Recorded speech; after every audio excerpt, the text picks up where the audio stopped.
안녕하세요. 한때는 박복한 제 팔자를 원망하며 살았던 50대 여자입니다. 전 어릴 적부터 팔자가 좀 사나웠어요. 저희 아빤 제가 고작 7살 때 사고로 돌아가셨고 항상 밖으로만 나돌며 제 밥 한 번 제대로 챙겨준 적 없었던 엄마라는 사람은 아빠가 돌아가시자마자 저를 두고 도망가 버렸죠. 그렇게 혼자 남은 절 키워주고 보살펴준 사람은 시골에 사시던 할머니뿐이었습니다. 고등학생 때 엄마가 병으로 세상을 떠났다는 소식을 듣긴 했지만 저는 장례식에 가보지조차 않았어요. 이미 제 아내 엄마는 아빠가 남긴 재산을 모두 들고 저마저 버린 채 떠났던 그날 이 세상에서 사라졌다고 여기고 살았으니까요.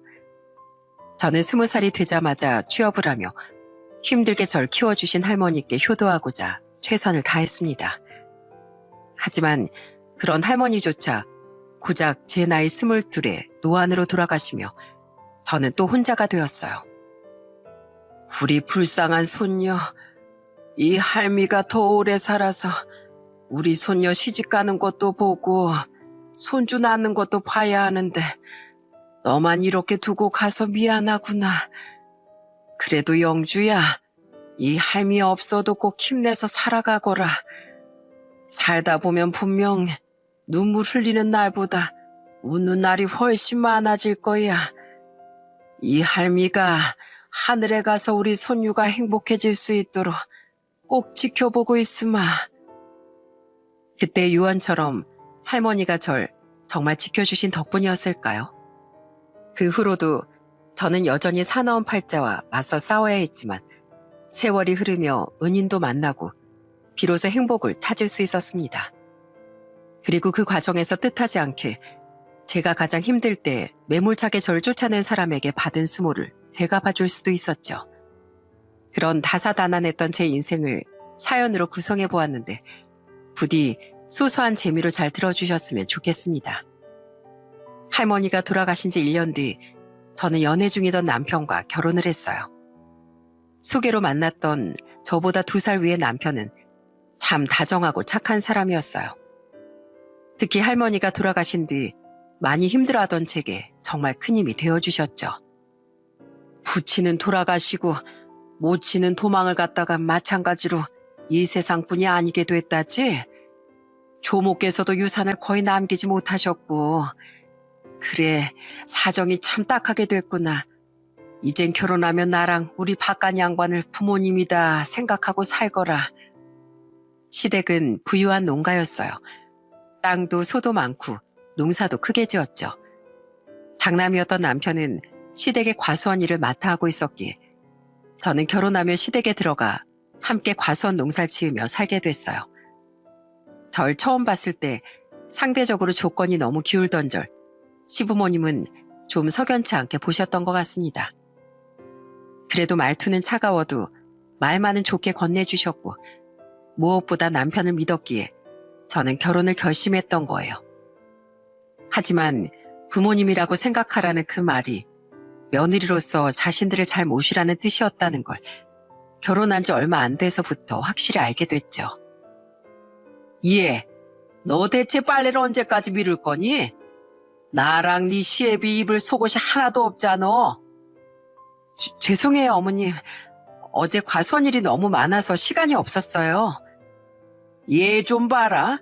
너 지금 그걸 핑계라고 대니? 우리 시어머니 살아계실 땐 난 집안일 다 못 끝내놓으면 이부자리 엉덩이 붙일 생각도 못했어. 너 지금 부모 없이 자랐다고 티내는 거니? 네 할머니가 그렇게 가르치셨어? 너 같은 고아가 이런 부잣집에 시집을 왔으면 며느리 돌인 잘 해내야 할 거 아니야? 어머님, 제가 이 집에 며느리로 시집 왔지 몸종으로 들어왔나요? 그리고 저 부모님은 안 계셨어도 할머니께서 누구보다 바르게 키워주셨어요.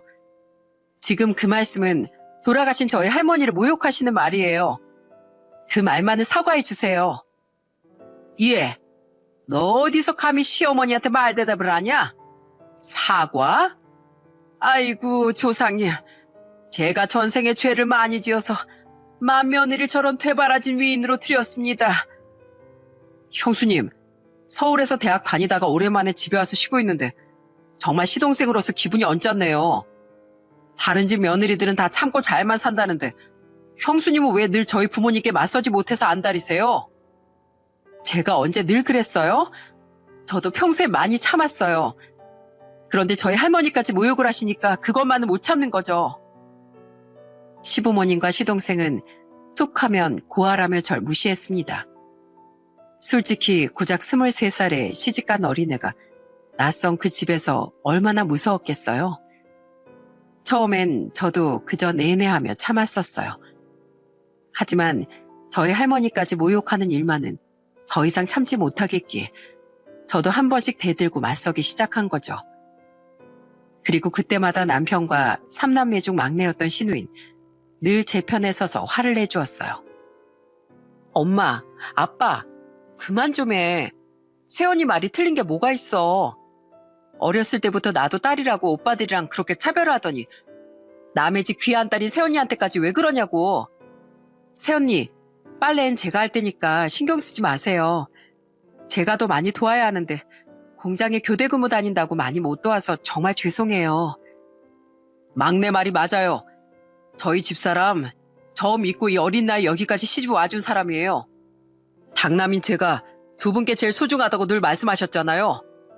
그럼 제 아내도 마찬가지로 소중히 여겨주셔야 하는 거 아니에요? 그리고 둘째 너, 이 형수한테 한 번만 더 버릇없게 굴어봐. 내가 가만 안 둘 줄 알아. 지금이야 이런 일을 안 참는 여자들이 많다지만 그때만 해도 아직 여자들, 특히 이상하게 며느리가 참는 게 당연했던 시대였어요. 때문에 꾹 참고 시댁살이를 하던 제게 제 편이던 시누이와 남편은 큰 힘이 되어주었죠. 그리고 저를 못마땅하게 여겼다지만 그래도 살 집도 일터도 제공해주고 무엇보다 제 남편을 낳아준 분들 아니겠습니까? 때문에 전 남편을 생각해 시부모님께 최대한 며느리 도리를 잘하고 살려고 노력했어요. 남편은 그런 제게 항상 미안해하고 고마워했습니다. 여보, 어린 당신이 훨씬 어른인 우리 부모님을 참고 이해해줘서 정말 고마워. 그리고 호강시켜주겠다고 약속하고 데려와서 힘든 가수원 일까지 하게 해서 정말 미안해. 남편은 말뿐 아니라 늘 제 발을 직접 씻겨주고 어깨도 주물러주며 지극정성이었습니다. 그런 남편과 결혼한 다음에 낳은 아들을 보고 있노라면 서름이 싹 씻겨나가는 기분이 들곤 했죠. 그리고 제가 아들을 낳은 후엔 시부모님의 구박이 덜해졌기에 저는 그럭저럭 시댁에 잘 융화돼서 살아갈 수 있었어요. 하지만 그런 짧은 평화는 얼마 가지 못했습니다. 여보, 일어나. 이 사람이 웬일로 늦잠이래? 아들이 3살이던 해 어느 날 아침이었어요. 평소 같으면 제가 깨우기도 전에 먼저 일어나 일할 준비를 하고 있을 남편이 그날은 여전히 곤히 잠들어 있더군요. 저는 남편이 전날 많이 피곤했나 싶어 몸을 흔들며 깨워봤어요. 여보, 일어나라니까. 당신 일어나 있는데 일 나가기 싫어서 눈 감고 있는 거 아니야? 에이, 간지럼 공격. 처음엔 남편이 장난을 치는 줄 알았습니다.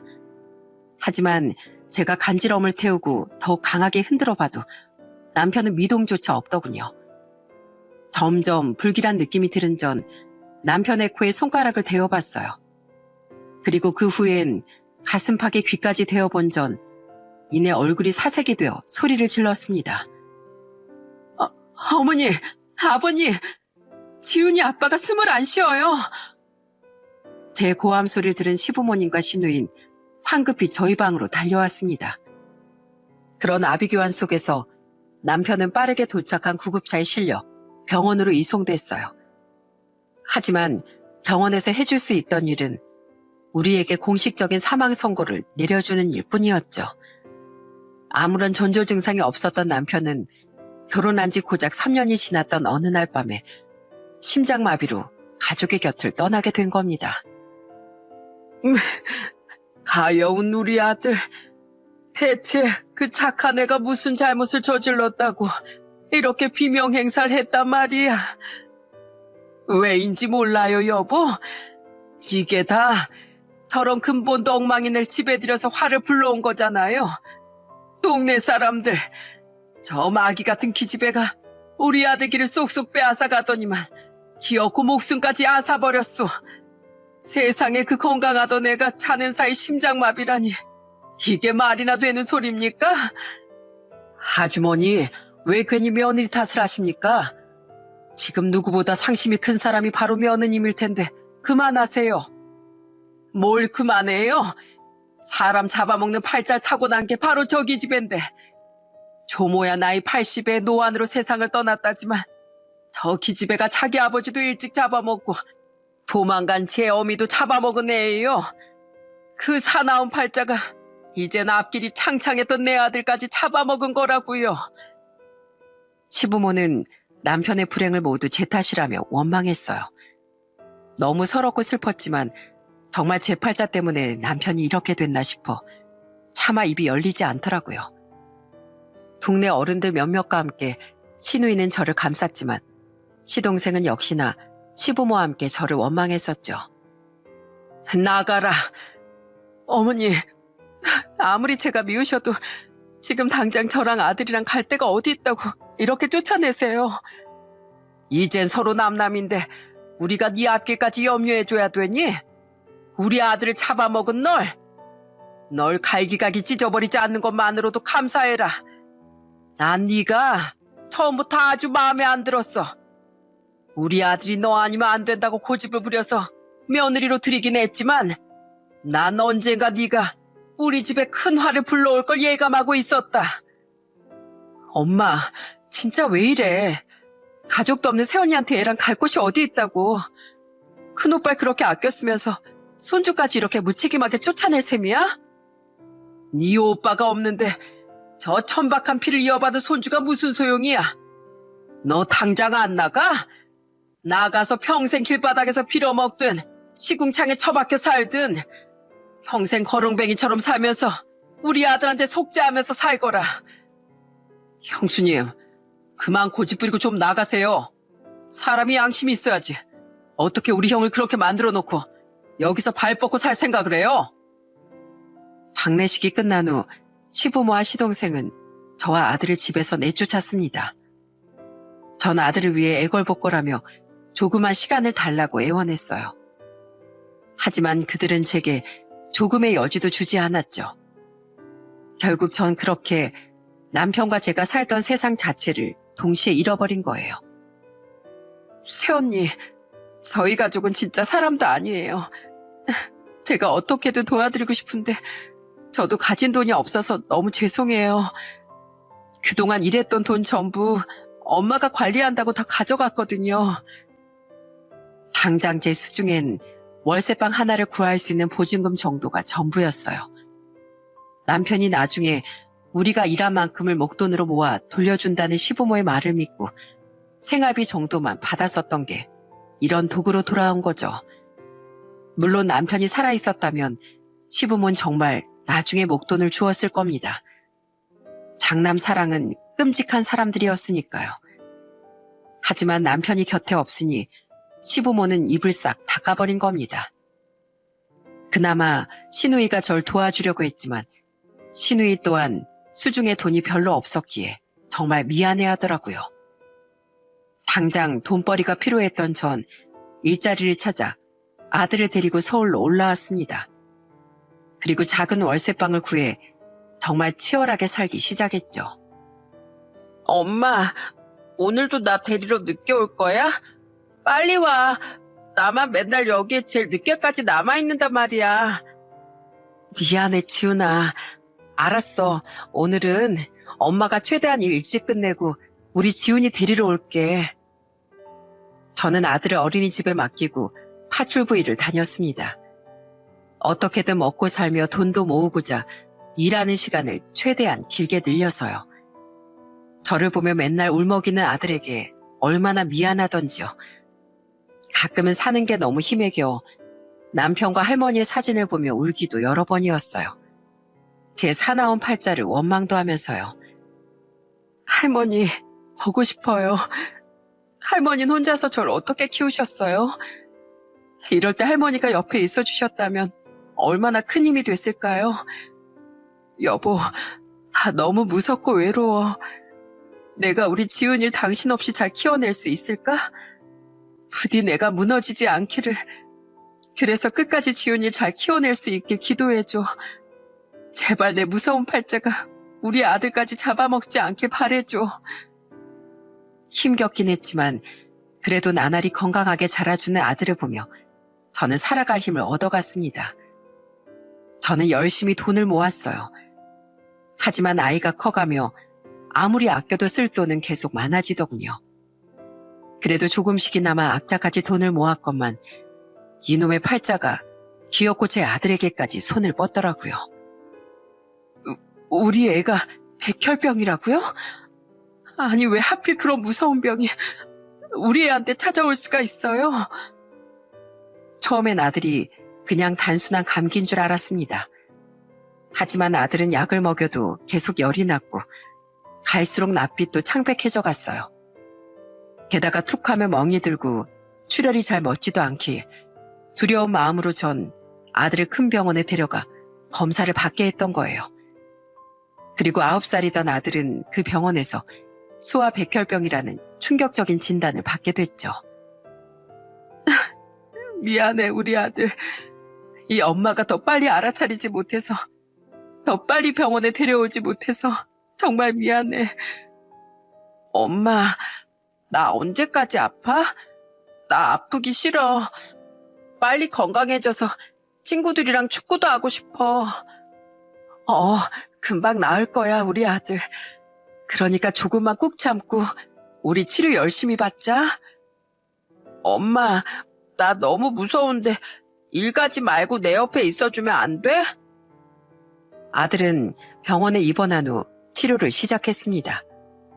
그리고 저는 하던 파출 부위를 그만두고 간병을 위해 아들의 옆에 붙어 있게 됐어요. 처음엔 일과 간병을 병행하려고 했지만 응급 상황이 언제 어떻게 발생할지 모르는 상태인데다 무서워하는 아들을 혼자 내버려 두기도 힘들더군요.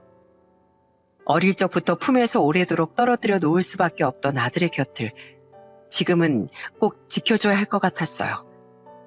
때문에 전 아들의 곁을 지키며 몇 시간만 밤에 나가 술집 설거지 아르바이트를 하게 됐죠.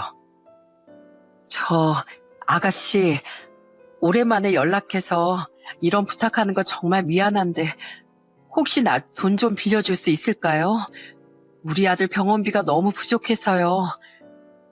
죄송해요, 언니. 저도 그러고 싶은데 언니도 아시잖아요. 딸이라고 저 결혼할 때 저희 집에서 한 푼도 안 보태주신 거예요. 그래서 저도 제 남편이랑 딸이랑 겨우겨우 입에 풀칠하면서 살고 있어요. 정말 죄송해요. 아니에요. 저번에 빌려주신 병원비만 해도 너무 감사했는데 제가 염치가 없었죠. 벌이가 줄어드니 모아뒀던 집꼬리만한 돈은 금세 바닥이 나더군요. 백혈병이라는 게 치료비가 이만저만 많이 드는 게 아니더라고요. 만남을 이어오던 친구도 없고 다른 가족도 없었던 전 가끔이나마 연락하고 지내던 신우이에게 염치불구하고 손을 벌렸었어요. 하지만 신우이 또한 사정이 좋지 않았기에 조금의 돈을 빌려준 뒤 그 뒤론 저를 도와줄 수가 없었죠. 신우이의 사정을 뻔히 알면서도 또 손을 내미는 것이 미치도록 미안했지만 그땐 정말 그만큼 간절했습니다. 아들의 병원빈 밀릴 대로 밀렸고 이대로 가다간 아들을 퇴원시켜야 할지도 몰랐으니까요. 안녕하세요. 어머님, 아버님. 도련님도 집에 계셨네요. 오랜만이에요. 네가 여길 어디라고 얼굴을 뒤밀어? 혹시 아가씨한테 들으셨어요? 저희 아들 2분 손자요. 지금 백혈병 투병 중이라는 거예요. 어떻게든 아들을 살리겠다는 일념 하나로 제가 찾아간 곳은 무려 시댁이었습니다. 그곳만은 정말 가고 싶지 않았지만 매달릴 곳이 시댁밖에 없더라고요. 그래도 설마 손주의 목숨이 달린 일인데 모른 척하진 않겠지 싶어 지푸라기라도 잡는 심정으로 그곳을 찾아갔던 거죠. 하지만 그건 제 엄청난 착각이었더군요. 그래, 들었다. 근데 그게 왜? 저를 싫어하시는 건 알지만 제발 제 남편을 생각해서 저희 아들 좀 도와주세요. 제가 지금 병원비가 너무 밀려서 이제 돈을 못 내면 그 아픈 애를 정말 퇴원시켜야 할지도 몰라요. 한 번만 저희 아들 살려주시면 제가 일을 2개, 3개라도 뛰어서 이자까지 다 쳐서 갚을게요. 그러니까 제발 저희 아들 병원비 좀 빌려주세요. 우린 돈 없다. 네? 귓구멍이 막혔어? 돈 없다고. 우리도 먹고 살기 힘든데 그냥 참고 꾸역꾸역 살고 있는 거야. 그런 우리한테 너 빌려줄 돈이 어디 있겠냐? 거짓말하지 마세요. 이 집에 재산이 얼마나 많은진 저도 대충 아는데 대체 왜 그런 거짓말을 하시는 거예요? 지금 밖에 세워져 있는 아버님 차만 해도 엄청 비싼 외제차잖아요. 우리가 거짓말한 건지 아닌지 네가 어떻게 확인할 건데? 그리고 막말로 네 아들 살리면 뭐 우리 아들이 살아 돌아오기라도 한다든? 내가 전에도 말했지? 우리 아들도 없는데 네 더러운 피 섞인 손주가 무슨 소용이냐고. 그러니까 네가 평소에 좀 잘 신경 쓰지 그랬냐? 네 그 박복한 팔자가 결국 네 아들까지 잡아먹게 생겼구나. 그때 널 내쫓길 정말 잘했지. 안 그랬으면 네가 우리까지 잡아먹었을지 누가 아니? 그러니까 재수 온 붙기 전에 그만 나가거라. 당장. 시댁에선 제 아들이 어떻게 되든 말든 신경조차 쓰지 않고 악담만 퍼붓더군요. 심지어 시모는 집 안으로 들어갔다 달려나오더니 제게 소금까지 뿌려댔어요. 너무 서러웠지만 저는 아들 하나만 생각하며 끝까지 애원했습니다. 네, 제가 재수 옴도 붙고 팔자도 사나운 여자예요. 저를 때리고 욕하고 얼마든지 구박하셔도 좋아요. 그러니까 제발 저희 아들만, 2분 손자만 좀 살려주세요. 네? 제가 시키는 거 뭐든지 다 할게요. 형수님, 진짜 추하게 왜 이러세요? 아무튼 기분 좋게 집에 내려왔다가도 전부터 형수님만 보면 제 기분이 별로가 된다니까요. 좀 가세요. 형수님 아들 일은 형수님 혼자서 해결해야지. 왜 저희 집에까지 피해를 주려고 그러세요? 형수님은 우리 집안의 딱 암적인 존재예요. 그러니까 경찰 불러서까지 쫓아내기 전에 얼른 가시라고요. 하지만 이번엔 시동생까지 합세하며 시댁 식구들은 절 쫓아냈습니다. 너무 수치스럽고 모욕적이었어요. 결국 전 시모가 던지기까지 하던 소금 바가지를 피하며 그 집에서 도망쳐 나올 수밖에 없었죠. 다들 진짜 그렇게 사는 거 아닙니다. 당신들 언젠가 꼭 천벌받을 거야. 가족이 아니라 지나가던 사람한테라도 사람이라면 이럴 수가 없다고. 두고 봐. 난 우리 아들 무슨 수를 써서라도 반드시 살려낼 거고 당신들은 당신들 행동을 그대로 돌려받게 될 테니까. 그 와중에 고작 한다는 게 그들에게 악담을 퍼붓는 것뿐이라니 분하고 또 분했습니다. 그렇게 빈손으로 서울로 돌아온 전 크게 망연자실했어요. 이젠 사채라도 정말 알아봐야 하나 싶어 우연히 구한 사채꾼의 명함을 들고 망설였죠. 그런데 그 순간 제 인생에 다시 없을 은인에게서 전화가 걸려오더군요. 여보세요? 거기 김영주 씨 집이 맞나요? 네, 누구시죠? 그 사람은 바로 제가 마지막까지 일을 하다 그만뒀던 집의 사모님이었습니다. 마음씨가 좋았던 사모님께선 아들의 간병 때문에 일을 그만둔 제가 걱정이 되셨나 보더라고요. 그래서 갖고 있던 제 연락처로 전화를 주셨던 거죠. 사모님은 자신의 신분을 밝히며 저희 아들의 안부를 묻더군요. 그때 그 따뜻한 목소리에 저도 모르게 눈물이 터져버리고 말았어요. 아니, 영주 씨, 왜 울어? 어? 왜? 아들 상태가 많이 안 좋아? 괜찮으니까 진정하고 말 좀 해봐. 그게 아니고요. 사실 저희의 병원비가 너무 부족해서 그런데 돈을 빌릴 곳이 아무 데도 없어서 너무 서러운 울음이 터진 나머지 저는 말을 제대로 잇지도 못하고 끄끄댔습니다. 사정을 들은 사모님은 놀라며 우선 절 달래시더군요. 그리곤 다음날 사모님은 사장님과 함께 저희 아들의 문병까지 와주셨어요. 그때 너무 좋은 분들이셨던 두 분은 제게 놀라운 말을 해주셨습니다. 지훈이 그동안 밀린 병원비 우리가 다 납부했어. 네? 큰 돈을요? 그래. 그리고 앞으로 나올 병원비도 다 우리가 후원해 줄 테니까 더 이상 돈 빌릴 걱정하지 말고 애만 잘 신경 써. 정말 서운해, 영주 씨. 우리가 그래도 2년을 같이 지낸 사이인데 이런 일이 있었으면 우리한테 먼저 연락을 했어야지. 우린 어차피 챙길 가족도 자식도 없고 부모님 유산 문제로 다른 형제들하고 인연도 끊고 산 지 오래야. 그래서 돈이 들어갈 것도 많이 없으니까 이 정도 부담되지 않아. 감사합니다. 정말 감사합니다. 이 은혜는 제가 반드시 갚겠습니다. 너무 과하고 부담스러운 친절이라고 생각할 수도 있었지만 당장 아들 목숨이 걸려있는 상황에 어떻게 거절을 할 수 있었겠어요? 그때 제게 두 분의 후원 제안은 생명이 걸린 동아줄과도 같았어요.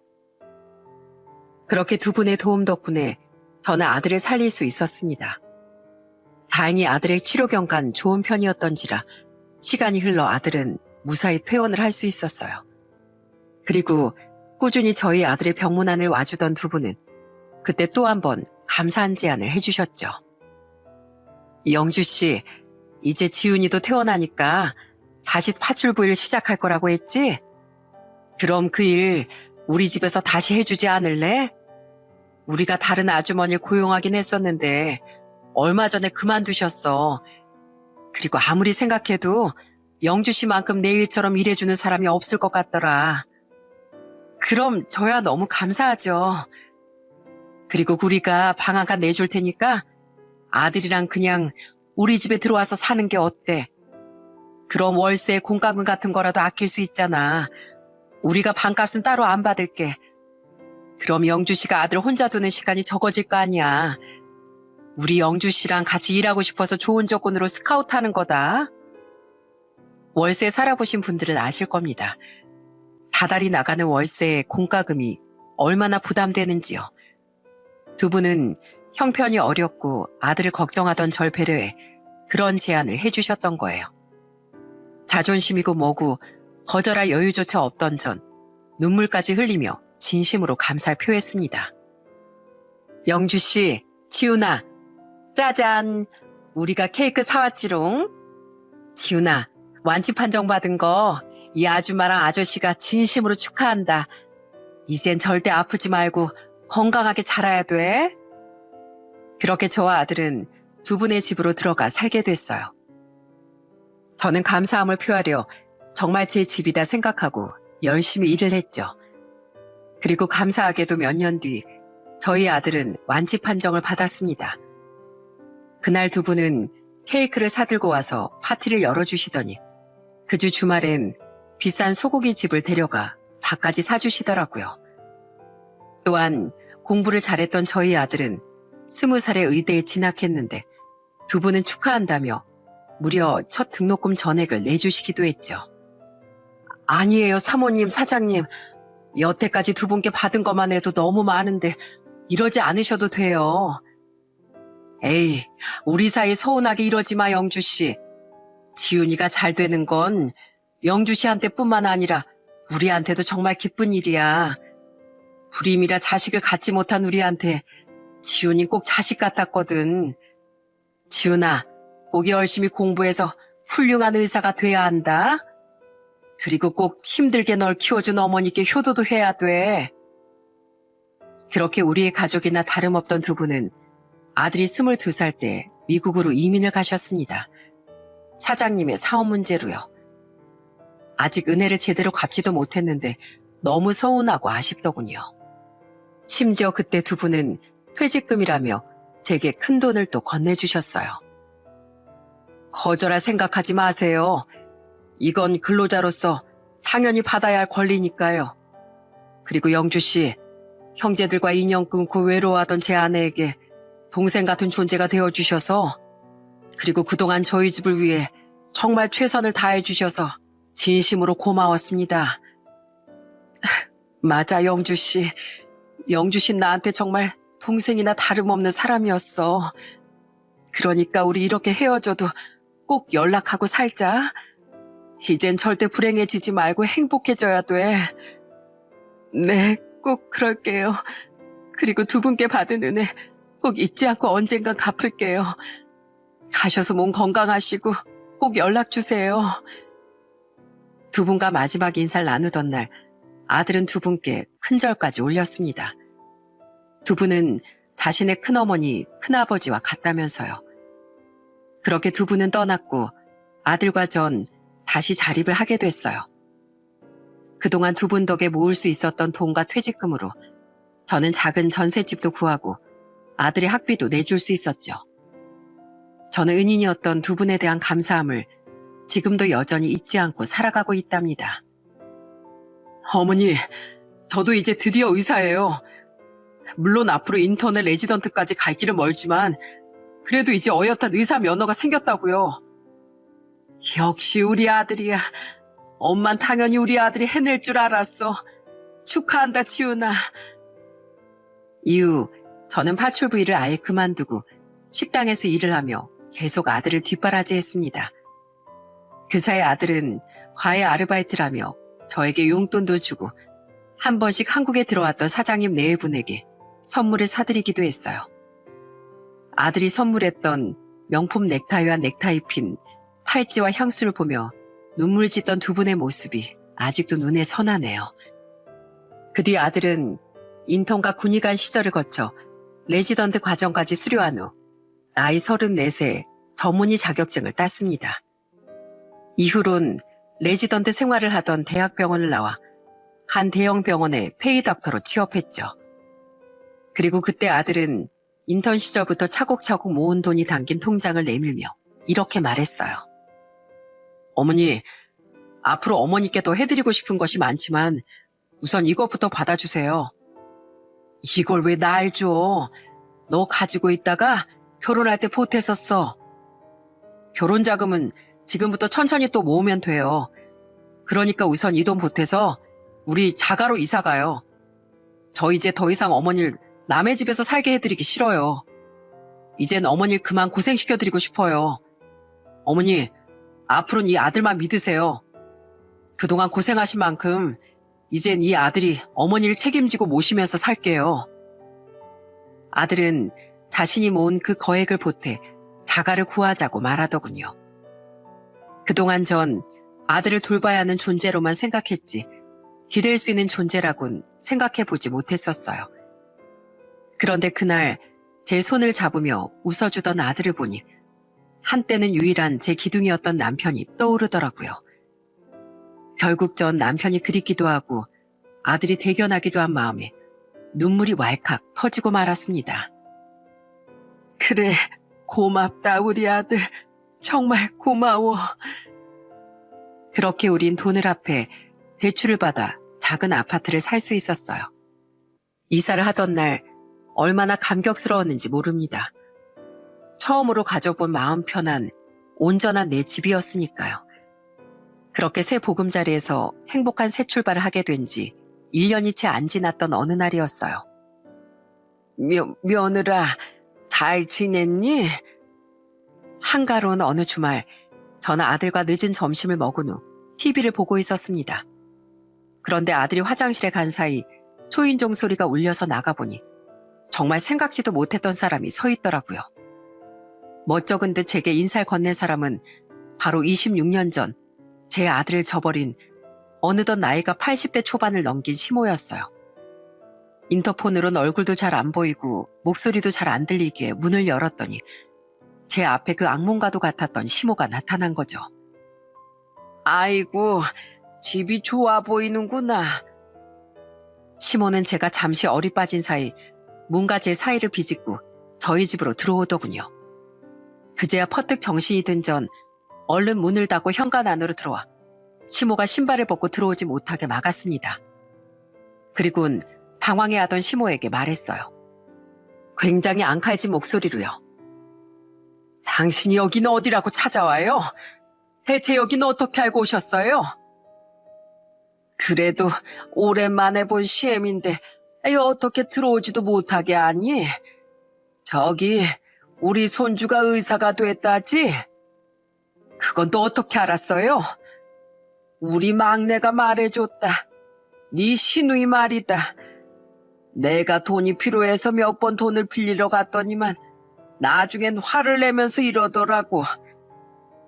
왜 자기한텐 해준 거 하나 없으면서 자기 오빠한테 퍼줄 건 다 퍼다 줘놓고 가뜩이나 힘든 자기한테만 손을 벌리냐고 말이야. 그러게 주위에 도움 청할 사람 하나 없도록 왜 인생을 그렇게 못되게 살았냐더라. 전에 며느리 너한테 한 것만 해도 어떻게 사람이 그럴 수가 있냐면서 그 와중에 넌 네 아들을 무려 의사로까지 키워냈는데 내 꼴은 이게 뭐냐지 않니 글쎄. 사람은 착하게 살면 착하게 사는 대로 복을 받고 못되게 살면 못되게 사는 대로 벌을 받는다더라. 딸이라는 게 지혜미한테 못하는 얘기가 없어. 안 그러니? 그러면서 이제 더 이상 자기한테 손 벌릴 생각은 하지도 말래. 시몬은 신우이에 대해 말하며 불만 가득한 표정을 짓더군요. 당시 전 신우이와 마는 여전히 한 번씩 연락을 주고받으며 살았었어요. 제가 힘들 때 기꺼이 조금이나마 돈을 빌려준 신우이에게 이자까지 쳐서 돈을 갚기도 했고 아들이 의사가 됐을 땐 신우이가 진심으로 축하를 해주기도 했죠. 그리고 시댁이 망했다는 사실 또한 신우이에게 들어서 익히 알고 있었어요. 시부가 세상을 떠났다는 것도 그 많던 땅도 소도 다 팔았다는 것도요. 하지만 딱히 알고 싶지도 않아 자세한 사정까지 묻지 않았었는데 시몬은 그 자리에서 제게 갑자기 푸념을 해대더군요. 내가 자식들을 잘못 키워도 단단히 잘못 키웠지. 다른 병도 내미한테 저딴 소리나 해대고 너 혹시 네 시동생 소식은 들었냐? 우리 둘째 유일하게 남은 우리 집 아들. 걔 지금 사기죄로 교도소에 들어가 있다. 교도소요? 그래, 우리 집 걔 때문에 쫄딱 망한 거야. 걔가 집안 돈 다 끌어다가 사업을 2번이나 말아먹고 주식에도 미쳐서. 그런데 그 망할 녀석이 대출까지 받았다가 살던 집까지 다 날리고 이혼까지 당했으면서 또 정신 못 차리고 남한테 사기까지 쳐댔단다. 내 팔자야. 아휴, 우리 영감은 그놈 때문에 화병으로 쓰러져 진즉에 저 세상 사람 되고 나한테 남은 건 이제 형까지 드니 몸뚱아리랑 낡은 시골집 한 채뿐이야. 그러니까 시댁은 시동생 하나 때문에 아비규환이 됐던 겁니다. 시부를 잃은 시몬은 시동생도 교도소에 보내고 혼자 쓸쓸히 살다 병까지 얻었다는군요. 그 와중에 병원비를 달라고 신우이에게 계속 손을 벌리다 억울함과 화가 폭발한 신우이가 홧김에 저희 아들 이야기를 해버렸다더라고요. 자신에게 뭐 하나 해준 것도 없이 결혼 전에 가져간 자신의 월급도 제대로 돌려주지 않았으면서 왜 아쉬워지니까 자신에게만 손을 벌리냐고요. 가뜩이나 자신 또한 남편의 실직 때문에 힘든 상황인 걸 다 알면서요. 그래서요? 우리 아들이 의사 됐다는 얘기를 듣고 우리한테 뭔가 파락이라도 해서 여길 찾아왔다는 거예요? 아가씨가 우리 집까지 어딘지 알려줬어요? 아유, 아니, 너희들 집은 끝까지 안 알려주길래 내가 수소문 좀 해봤지. 저기 며느라, 내가 예전엔 참 미안했다. 그땐 내가 아들 잃은 슬픔에 제정신이 아니었어. 그래도 살면서 널 모질게 대했던 거 참 많이 후회하면서 살았다. 내가 예전에 날 부모라고 생각하라고 했던 말 기억하니? 우리 예전엔 제법 사이가 좋았던 때도 있었잖아. 이렇게 중병에 걸려서 자식에게도 외면받은 날 설마 너까지 모른 척 할 거야? 누구랑 사이가 좋았다고 하시는 거예요? 설마 저요? 예전에 당신이 저를 얼마나 구박했었는지 기억 안 나세요? 설마 제가 우리 아들 낳고 잠깐 덜 구박했던 그 시절을 왜곡되게 기억하고 있는 건 아니죠? 그리고 뭐 그쪽이 후회를 해요? 그래서 6년 만에 찾아가서 제발 우리 아들 좀 살려달라고 그렇게 애원했던 저한테 소금 바가지까지 던져댔어요? 난 그때 그 처참한 심정을 떠올리면 자다가도 이가 갈려요. 아니, 그건 지훈아, 네가 지훈이 맞지? 아휴, 어쩜 네 아버지랑 똑같이 자랐구나. 멀리서 봐도 한눈에 내 손주인지 알아보겠어. 저기, 지훈아, 이 할미가 예전에 너 많이 예뻐해줬던 거 기억 안 나니? 저기 너 서울에서 꽤 유명한 병원에 다니고 있다며. 에휴, 이 할미가 몸도 너무 아프고 안 쑤시는 곳이 하나도 없다. 그렇게 유능한 의사인 네가 이 할미 몸 좀 따로 돌봐주면 안 되겠니? 그리고 네가 다니는 병원에 좀 공짜로 입원도 시켜주면 안 돼? 시모는 뻔뻔하게도 저와 아들에게 빌붙기 위해 저희 집을 찾아왔던 겁니다. 하지만 어림도 없는 소리였어요. 제 아들의 목숨까지 아랑곳하지 않고 제게 수모를 줬던 시모의 행동을 어떻게 잊을 수 있었겠습니까? 그런데 제게 불쌍한 척이 통하지 않으니 시모는 이번엔 화장실에서 나와 제 뒤로 다가온 아들로 타겟을 바꾸더라고요. 하지만 그건 정말 바보 같은 행동이었죠. 저만큼이나 시댁이란 존재를 싫어했던 사람이 바로 제 아들이었으니까요. 아들은 자신에게 뻗치던 시모의 손을 차갑게 쳐냈습니다. 누가 누구 손주예요? 네, 저 그래도 실력 없단 소린 안 듣고 사는 의사 맞아요. 그런데 제가 혼자서 눈물로 절 키워주신 어머니도 아니고 남인 절 자식처럼 아껴준 분들도 아닌 사람을 왜 돌봐드려야 하죠?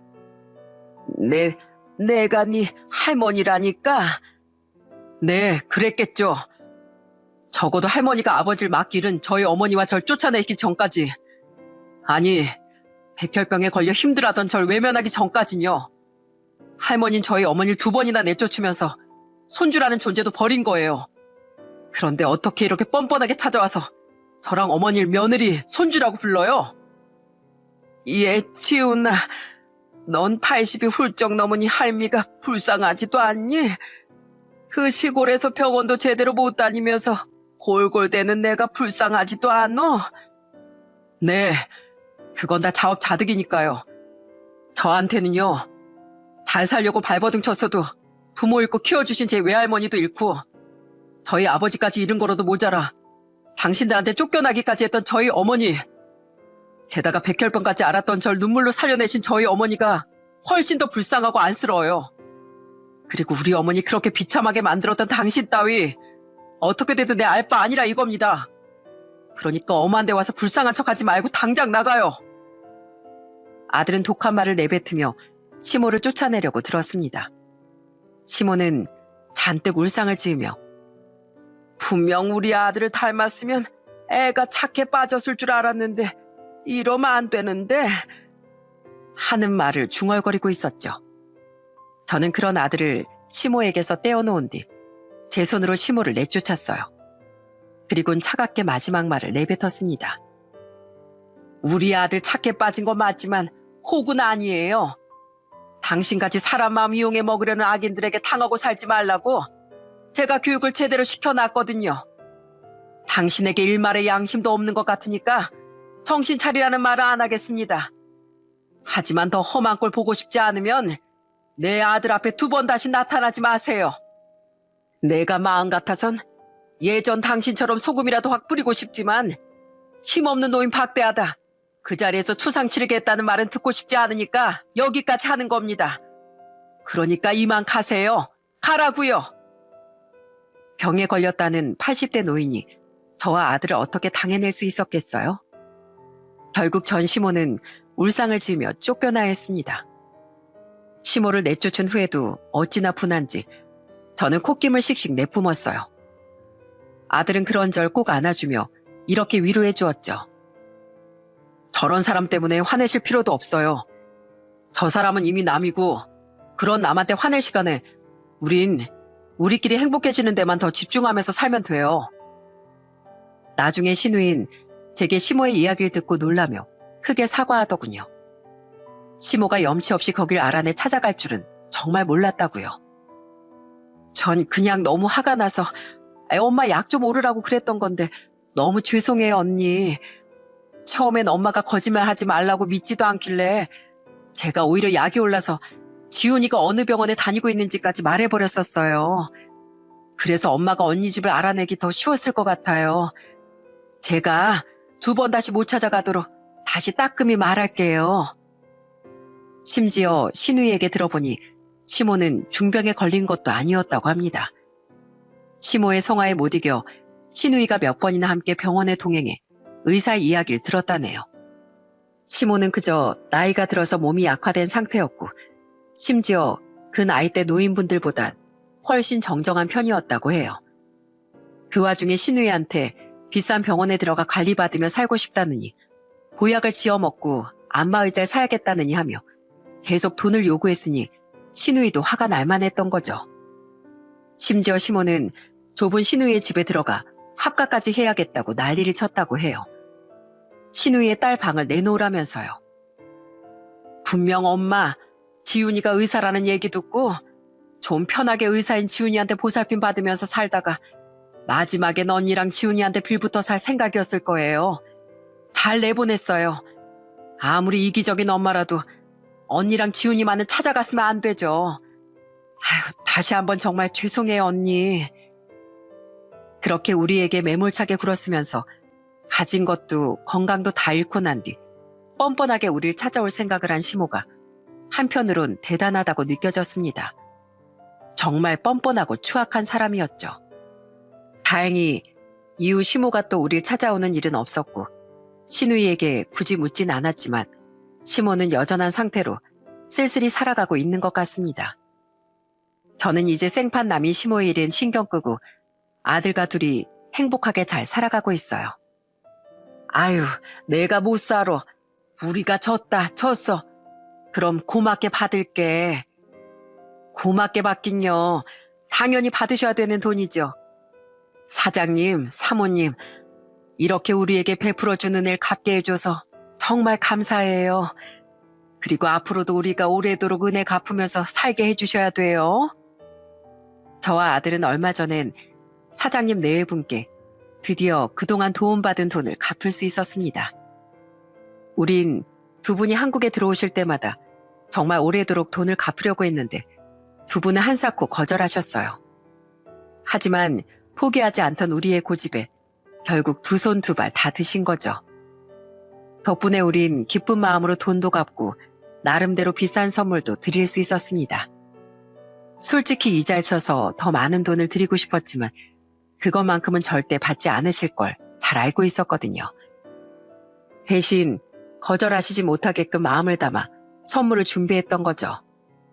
세상에, 여기 되게 비싼 레스토랑 아니야? 지훈아, 아무리 네가 의사라도 돈을 이렇게 아무데나 펑펑 쓰고 다니면 안 돼. 저도 평소에 많이 아껴요. 근데 여긴 아무데나가 아니잖아요. 2분이 아니었으면 전 아예 이 자리에 없었을지도 몰라요. 그런 2분께 어쩌다 한 번씩 좋은 식사를 대접하는 일이 왜 낭비예요? 이건 제 인생에서 가장 중요한 일 중 하나라고요. 맞아요, 사장님, 사모님. 2분은 세상에 단 2분인 우리에게 또 다른 가족이나 마찬가지예요. 앞으로도 맛있는 거 자주 사드릴 테니까 한국 자주 들어오세요. 아셨죠? 저와 아들은 감사한 마음에 2분을 만날 때마다 고급 식당을 예약해서 식사 대접도 해드리고 있습니다. 2분은 부담스러워 하시면서도 가족이라는 우리의 말에 크게 기뻐하시곤 했죠. 2분에게도 가족은 서로뿐이니 우릴 만나면 자신들 또한 가족을 만나러 오는 기분이라면서요. 전 앞으로도 제 은인인 2분께 고마움을 표하며 살아가려고 합니다. 가족복이 없던 제게 2분은 뒤늦게 만난 은인이자 가족이나 마찬가지였으니까요. 그리고 마지막으로 전 앞으로도 제 목숨보다 소중한 제 유일한 피부치, 우리 아들의 행복을 바라며 살아갈 겁니다. 엉성하고 모난 돌로 쌓아 올린 탑은 그 모습이 위태로운 경우가 대다수지만 반듯하고 평평한 돌로 쌓인 탑은 비록 꼼꼼히 쌓은데 힘이 배로 들지언정 완성된 모양새가 아름답고 견고하기 마련입니다. 인생도 마찬가지인 것 같아요. 내가 어떤 마음가짐으로 어떻게 살아왔는진 그 사람의 노년 혹은 말년을 보면 잘 드러난다고 생각합니다. 물론 모든 사람의 인생이 다 그렇진 않겠지만 적어도 제 시모는 딱 그런 경우에 해당되는 것 같네요. 지금 당장은 티가 나지 않더라도 지금 나의 행동은 언젠가 미래의 나에게 반드시 그 영향이 미친다는 걸 모두 꼭 기억하셨으면 좋겠어요. 뒤늦게 후회해봤자 지나간 시간은 돌아오지 않고 내가 누군가에게 준 상처 또한 덮을 수가 없으니까요. 부디 여러분은 여러분 자신을 위해 지금을 조금 더 선하고 자유롭게 살아가시길 바라며 저는 이만 사연을 마치겠습니다. 들어주셔서 감사합니다.